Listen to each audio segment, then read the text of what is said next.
Correcto. Y al disminuir el vaso, la luz del vaso sanguíneo, ¿qué quiere que se pueda producir? Hace que el anestésico se quede por más tiempo en el cuerpo.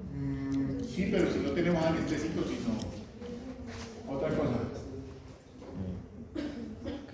¿Qué cree que puede producir el vasoconstrictor? Que cuando yo corte no va a sangrar mucho, ¿cierto? ¿Por qué? Porque ya hay menor cantidad de sangre que esté saliendo. ¿Estamos hasta ahí? Listo. En el caso del anestésico, cuando yo cierre el vaso sanguíneo, la cantidad de sangre que va a pasar va a ser mínima. ¿Qué quiere decir? Que el anestésico se va a quedar mucho más tiempo, lo que tú decías. ¿Estamos? Puede actuar muchísimo mejor. Y ese vasoconstrictor es la sustancia que incorporan los anestésicos, que actúan cerrando los vasos capilares, hace que el anestésico se quede en la zona durante más tiempo. Y eso lo necesitamos para poder hacer un efecto de anestesia. En niños colocamos anestésico con vasoconstrictor. Tratamos de no. ¿Por qué razón? Porque como va a durar mucho más tiempo ese anestésico en boca, el niño comienza a tener problemas de que puede morder o lastimar porque no siente nada. ¿Sí? Entonces tratamos de los niños de no producirle con vasoconstrictor, a no ser que tengamos que hacer un procedimiento demasiado largo. Pero en los niños tratamos de hacer los procedimientos lo más cortos posible. ¿De acuerdo? Bien. Aquí está un vasoconstrictor, sin vasoconstrictor y un vasodilatador, o sea, un vaso, hay mucho más allá. Ahora mi pregunta es, sistémicamente o fisiológicamente, ¿qué puede ocurrir con un vaso que esté con vasoconstricción y un vaso sin vasoconstricción o con vasodilatación? ¿Qué efecto fisiológico se puede producir? ¿Ustedes saben lo que es la presión arterial? ¿Qué es la presión arterial? ¿Ya lo vieron? ¿No se acuerdan? Presión arterial es la fuerza que ejerce la sangre sobre las paredes arteriales. Y se mide en milímetros de mercurio. ¿No? Solo brilla, segundo.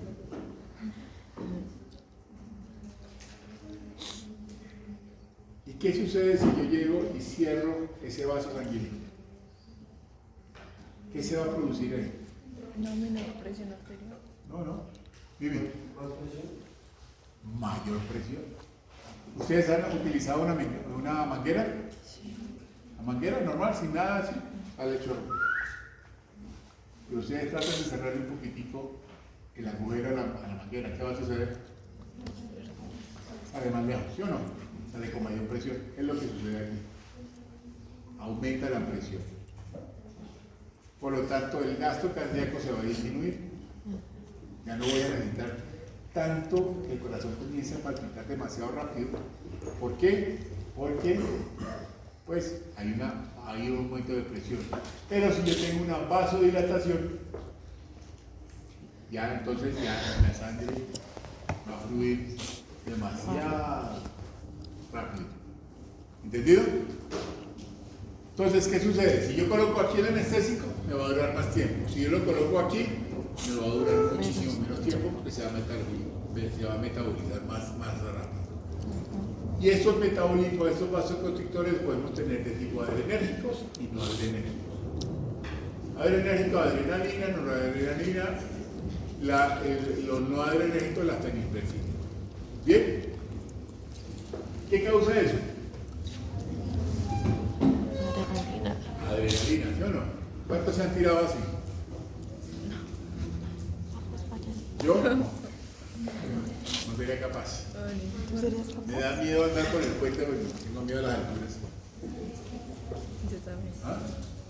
Entonces, ¿qué es lo que se produce aquí? Adrenalina en cantidades. Eso es lo que hace con que nosotros estemos súper atentos a todo, al peligro y a todas las cosas. La adrenalina se produce en la glándula suprarrenal. Eso mismo, mire, situaciones de peligro, la necesidad de estar alerta y también se llama epinefrina, que es la que utilizamos en los anestésicos. La noradrenalina, que también está en la célula de la suprarrenal. La fenitrocina, que es un noradrenérgico, el vasoconstrictor no simpático mimético. Y estos son las propiedades de los anestésicos, lo que les acabo de decir: contraer los vasos sanguíneos, enlentecer la absorción de los medicamentos, aumentar la cantidad de anestésico local que penetra en los tejidos, y esto me ayuda a disminuir lo que se llaman los riesgos de toxicidad. ¿Sí? No es lo mismo tomarme, colocar que entre buena cantidad de anestésico que entre la cantidad de anestésico de a poquitos. Es menos tóxico. ¿De acuerdo? Pero al mismo momento también tiene sus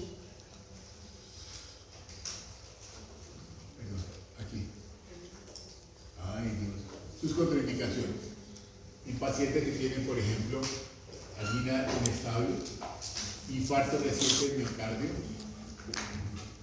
arritmias cardíacas, hipertensión severa, insuficiencia cardíaca y diabetes no controlada.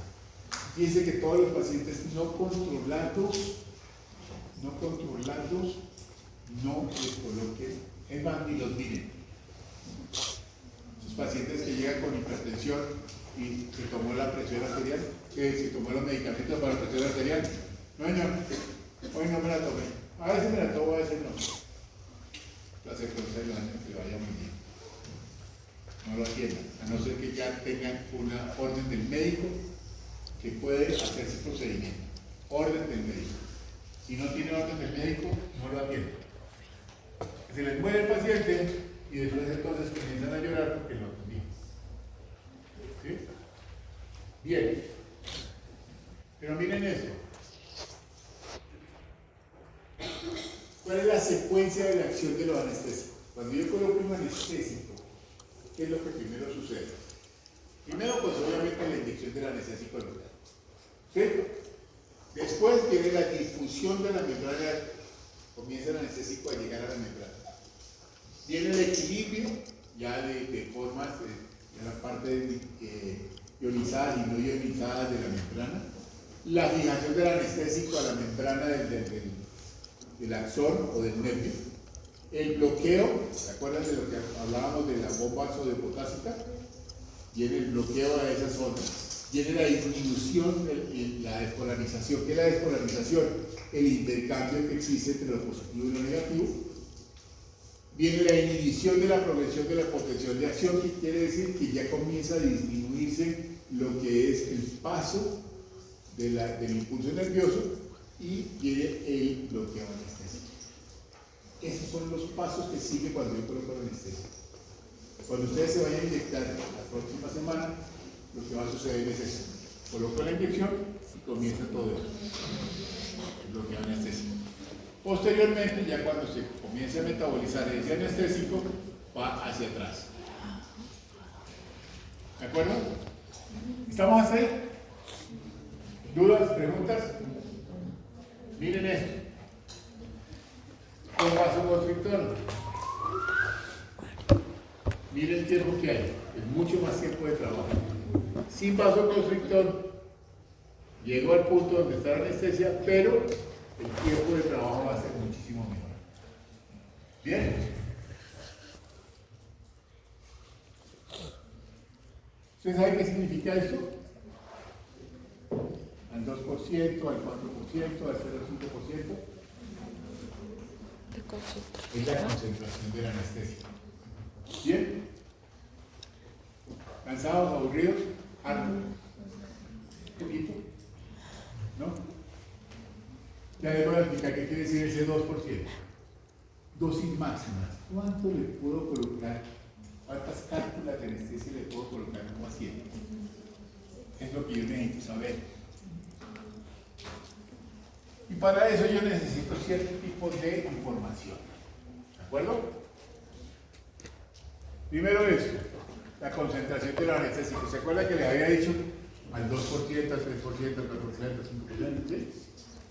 Al 1% significa que tengo 10 miligramos en un mililitro. En un mililitro tengo 10 miligramos de anestesia. En un mililitro, al 2% tengo 20 miligramos. Al 3% tengo 30 miligramos. Al 4% tengo 40 miligramos en un mililitro. ¿Bien? ¿Sí estamos ahí? Bueno. Acuérdense de eso. Existe una cosa que se llama las dosis ponderales. Las dosis ponderales son dosis de anestésico que se puede colocar por kilogramo de peso en un paciente. Aquí está, mire, sin vasoconstrictor tiene 4.4%. Con vasoconstrictor tengo 7 miligramos por kilogramo de peso. ¿Sí? ¿Qué quiere decir? Que el de sin vasoconstrictor va a ser mayor o va a ser menor la cantidad de concentración de ese anestesia. 4.4 miligramos de peso, por kilogramo de peso. En cada uno. Nosotros hicimos una cosa que es, vamos a dejar esa dosis ponderal en una sola, que va a ser 6 miligramos por kilogramo de peso. 6. Van a ponerlo en cada uno. Ese va a ser el trabajo que van a hacer ustedes después. Ahorita les digo cuál. Entonces, esa dosis ponderal la vamos a dejar en 6. Y necesito unos datos para eso. Necesito el peso del paciente, la concentración del anestésico, si tiene o no tiene vasoconstrictor y su dosis ponderal. Cuando yo digo la dosis ponderal,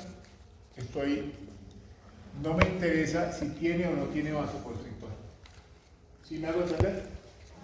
Miren aquí tenía con vasoconstrictor y sin vasoconstrictor. Pero vamos a colocar al 6 miligramos por kilogramo de peso, que es la dosis ponderal. ¿Dudas aquí? Nada. Ahí me recuerdan porque estoy cansado. Entonces, si tenemos un anestésico que viene al 2%, quiere decir que tiene ¿cuántos miligramos? 20 miligramos. ¿Se acuerdan? 1%, 10 miligramos. Al 2%, 20 miligramos. Al 3%, 30 miligramos. 40%, 40 miligramos. Pero un cartucho de anestésico, esos cartuchos de anestésico los conocen, no tiene 1 mililitro, tiene 1.8 mililitros. No llega a los 2, pero tampoco llega al 1. Entonces tengo que convertir esos miligramos. Si 20 miligramos es 1 mililitro, 1.8, ¿cuántos miligramos son? Entonces aquí entramos a lo que es matemática avanzada. ¿Sí? Que se llama la regla de 3. Que muchos de nosotros comenzamos a estudiar odontología para no ver esto. La regla de 3, ¿en qué consiste?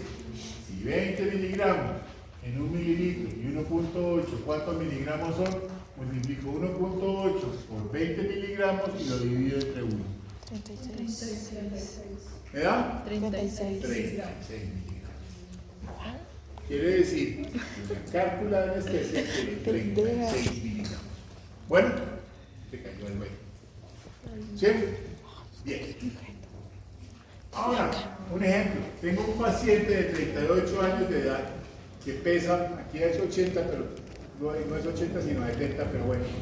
¿Cuántos cartuchos de anestésico para uso dental puedo administrar de lidocaína al 2% por investigación?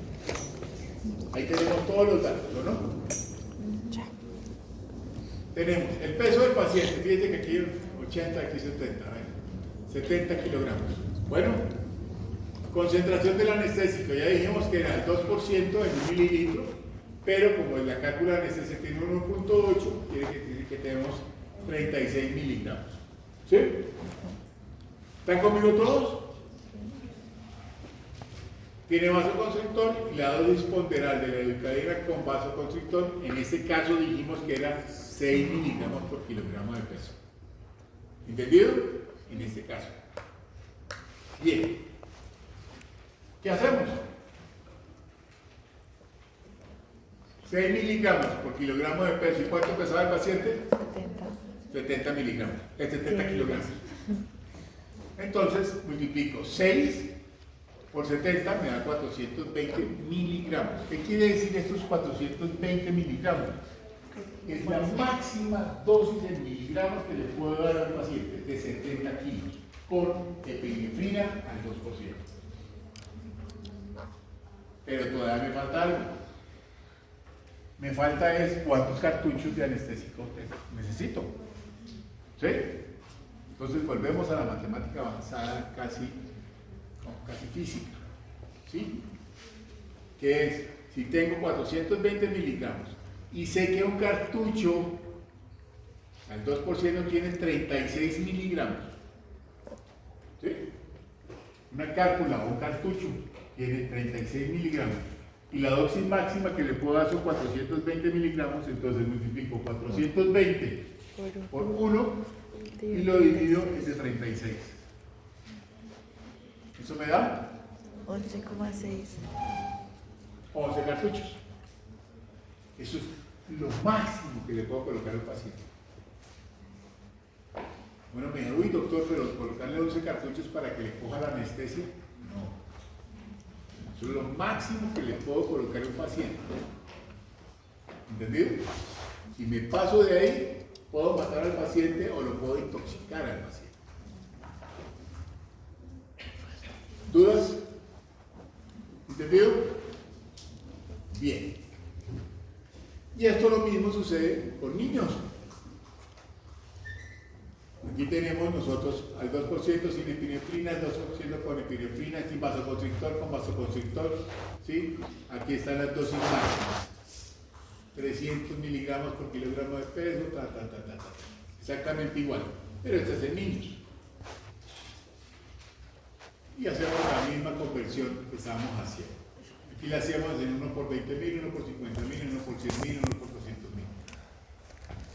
Entonces, ¿cuál va a ser la tarea de ustedes? La tarea de ustedes es que van a hacer la conversión. Ya no es 6 miligramos por kilogramo de peso, sino con cada uno de los 12 que están aquí. En un paciente puede ser en ustedes mismos, lo que pesen ustedes. ¿De acuerdo? Sí. Ah, yo peso 35 kilos. Entonces lo hago sobre 35 kilos. ¿Quién va a pesar 35 kilos? ¿Quién va a pesar 35? ¿Cuántas cálculas de anestesia creen ustedes que me tocaría a mí? Peso 100, 105.